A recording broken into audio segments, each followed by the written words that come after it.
Halo Syaril. Gimana kabarnya di sana? Baik teman-teman, capek sih, kangen tahu sama kalian. Oh ya gila. Iya, Syaril ya, enak banget bisa ke Jakarta. Iya gila, kamu tugas-tugasnya tuh banyak. Ini kita numpuk banget tugasnya. Parah men. Iya parah banget, Idi. Kok bau sih Jis? Bumi wangi. Oh.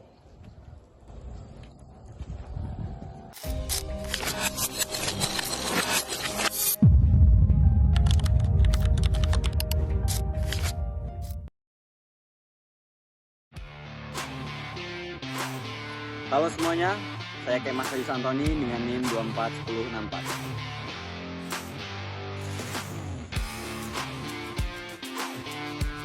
Halo teman, aku Sandrina Uktara dengan NIM 241076.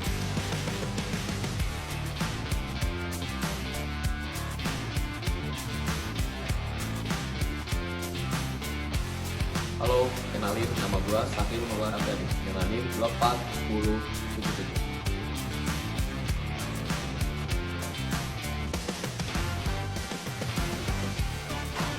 Halo teman-teman semua, perkenalkan nama saya Mansur Daus dengan NIM 24167. Saya dari kelas TPP 3 dan saya anggota kelompok 6.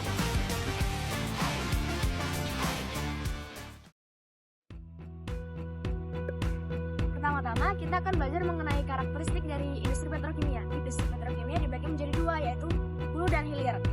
Nah, industri petrokimia hulu adalah industri yang berfokus pada perusahaan atau cracking dan pengubahan atau konversi, yang dimana bahan baku berupa hidrokarbon diubah menjadi bahan kimia dasar atau biasa kita sebut sebagai building blocks.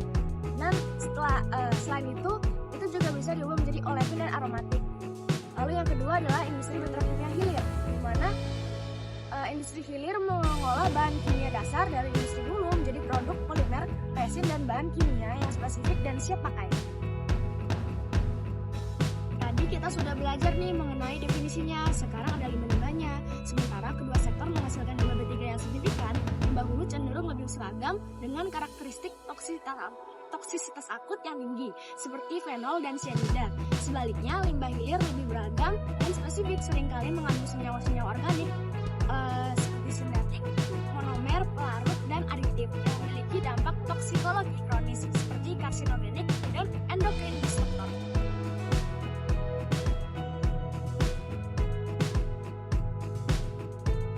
Limbah cair dikategorikan menjadi dua, yaitu berdasarkan sumber dan berdasarkan dengan kontainer utamanya.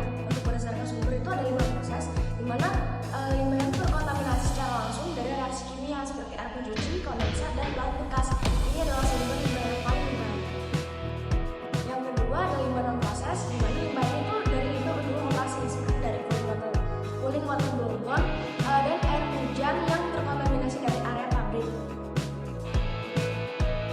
Untuk beberapa jenis kontaminannya ada dibedakan menjadi bahan organik, yaitu hidrokarbon, minyak bumi seperti benzen, toluene, etylbenzen, silen, fenol, dan senyawa organik terhalogenasi.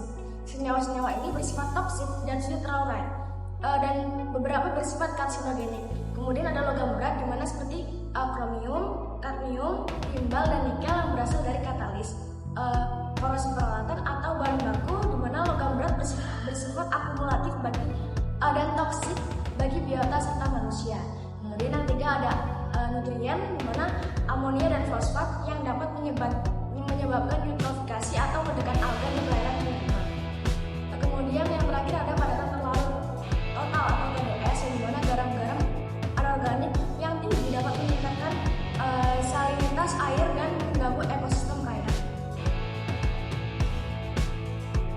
Untuk regulasi terkait ada peraturan pemerintah nomor 22 tahun 2010 tentang penyelenggaraan, perlindungan, dan pengelolaan lingkungan hidup.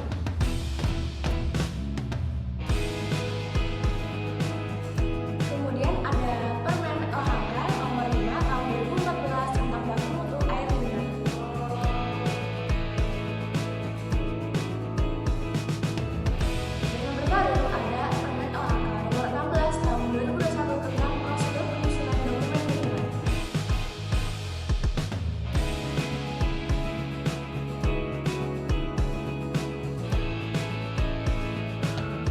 Selanjutnya, ada prinsip produksi bersih dalam industri petrokimia. Produksi bersih adalah strategi pencegahan lingkungan yang terintegrasi dan terus-menerus diterapkan pada proses, produk, dan jasa untuk meningkatkan efisiensi dan mengurangi risiko terhadap manusia dan lingkungan.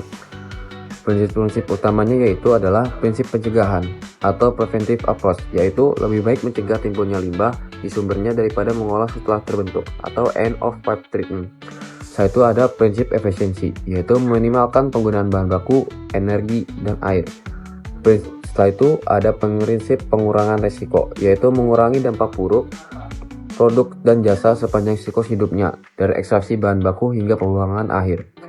Lalu ada penerapan dalam industri petrokimianya, yaitu ada good housekeeping, yaitu menegakkan prosedur operasi ketat untuk mencegah kebocoran, tumpahan, dan emisi yang tidak disengaja. Contohnya yaitu pemantauan rutin kebocoran flank dan valve. Setelah itu ada modifikasi proses, yaitu mengoptimalkan kondisi reaksi, yaitu suhu, tekanan, dan waktu tinggal atau resident time, untuk meningkatkan yield produk dan meminimalkan pembentukan produk samping yang tidak diinginkan. Setelah itu ada penggantian bahan baku, yaitu beralih ke bahan baku yang lebih ramah lingkungan, misalnya menggunakan katalis yang lebih selektif dan kurang beracun. Teknologi proses yang lebih baik yaitu mengadopsi teknologi yang efisien seperti sistem heat recovery untuk menggunakan kembali panas buangan dari furnace. Terus ada daur ulang internal atau res dan recycle, memurnikan dan menggunakan kembali airan limbah seperti air proses atau pelarut di dalam proses yang sama atau proses lain di dalam pabrik. Contohnya yaitu menggunakan kembali air kondensat sebagai air umpan boiler. Dengan menerapkan produksi bersih, industri tidak hanya mengurangi beban pencemaran tetapi juga mencapai efisiensi ekonomi melalui penghematan bahan baku dan energi, serta mematuhi regulasi lingkungan.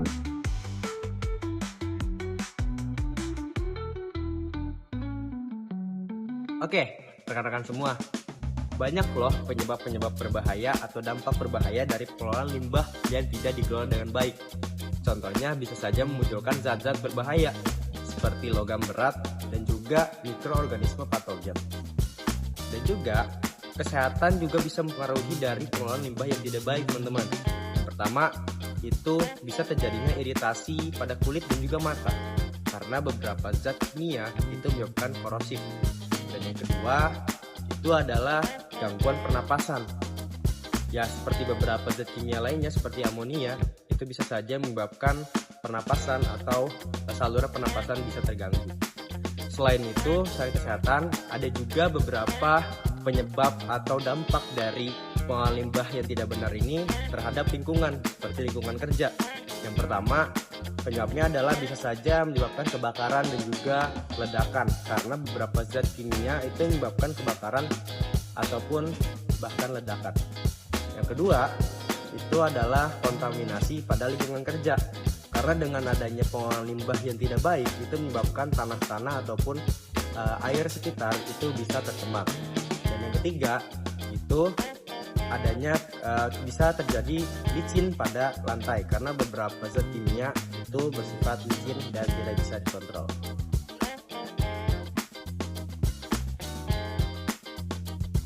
Oke teman-teman, kali ini saya akan beritahu bagaimana cara kita membuang limbah cair ini. Yang pertama, kita harus tahu dulu limbah cair ini termasuk jenis apa dan jadi bahannya apa. Dan jika kita sudah tahu, kita harus cari dulu tempat untuk membuang limbah ini.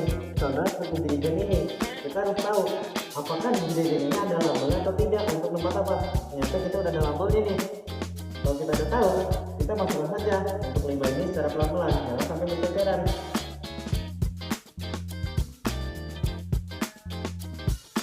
Jika sudah membuang semuanya, kita balikkan dan kita cuci agar tidak terjadi kontaminasi ataupun zat-zat yang tertinggal lainnya. Terima kasih.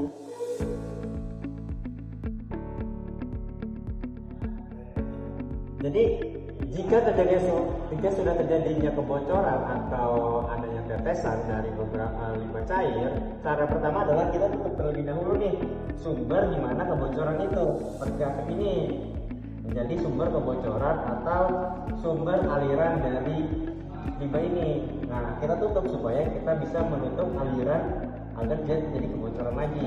Lalu jika sudah terpepet sampai ke beberapa lingkungan, maka segera dielap teman-teman.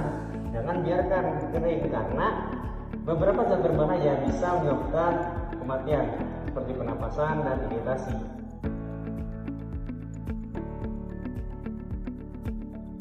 Oke teman-teman semua, selanjutnya ada pemisahan secara fisik dan kimia. Yang pertama ada pemisahan gravitasi. Pemisahan gravitasi dilakukan dengan cara memisahkan minyak dengan air berdasarkan perbedaan massa jenis dari minyak dan air di dalam tangki pemisah atau biasa kita sebut dengan skimmer.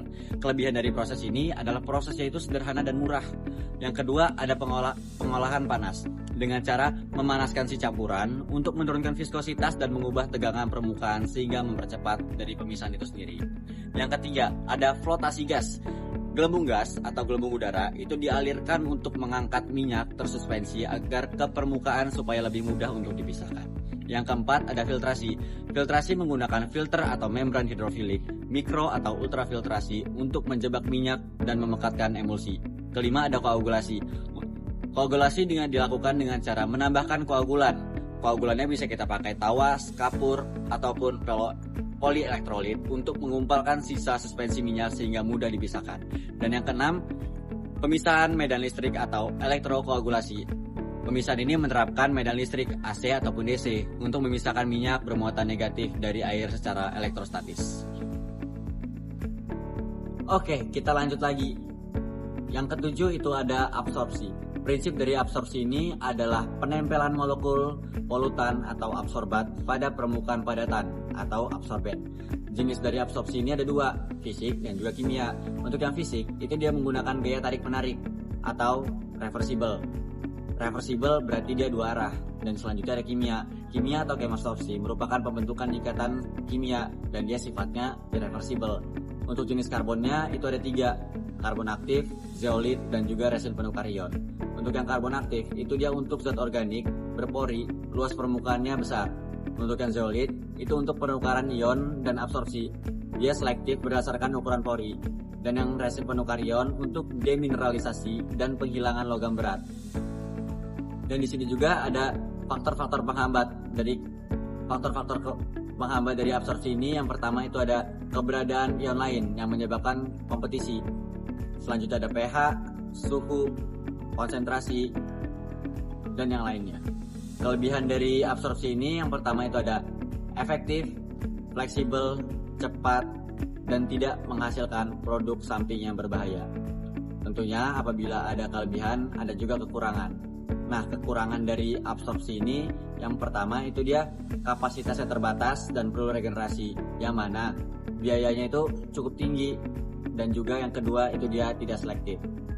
Kita lanjut yang ke-8 itu ada volatilisasi, yang mana itu adalah menghilangkan senyawa organik volatil atau VOC untuk menurunkan tekanan parsialnya dan menyebabkan senyawa ini menguap dari air ke udara. Halo, jadi kesimpulannya secara umum limbah cair didefinisikan sebagai semua buangan cair yang dihasilkan dari suatu proses industri yang memiliki potensi merusak lingkungan dan kesehatan manusia jika tidak dikelola dengan tepat dan baik karena sifat toksisitas, volume, dan keadaan fisika kimianya. Nah, pengolahan limbah cair merupakan suatu sistem yang bertujuan untuk menurunkan potensi bahaya melalui reduksi parameter toksisitas, volume, dan perubahan karakteristik limbah agar memenuhi baku mutu sebelum dibuang ke lingkungan. Kewajiban untuk lingkungan dari dampak limbah industri bukan sekedar kepatuhan regulatif, melainkan sebuah imperatif ekologis dan sosial. Selanjutnya, pembuangan limbah yang tidak terolah akan mencemari badan air, merusak ekosistem akuatik, mengganggu rantai makanan, dan pada akhirnya mengancam kesehatan publik. Oke, sekian dari kami. Dadah!